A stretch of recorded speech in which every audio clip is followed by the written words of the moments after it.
коронавирус пандемиясымен күресу қызметінде жүрген барша азаматшалар мен азаматтарға денсаулық пен сабырлық берсін дей отыра өз алғысымды білдіремін.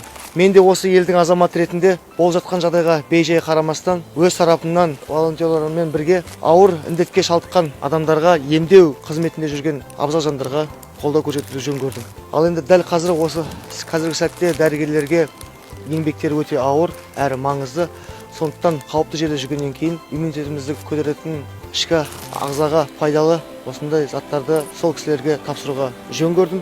Сондықтан мен сіздерге жолдаймын, ауырмаңыздар, аманшылықта қауышқанша.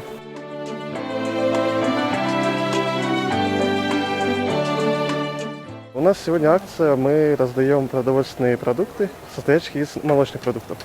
По инициативе известного певца Харята Нуртаса. Он поддержал наш штаб, вступил в ряды волонтеров, и в рамках этого мы сегодня развезем по 3 поликлиникам продовольственные продукты.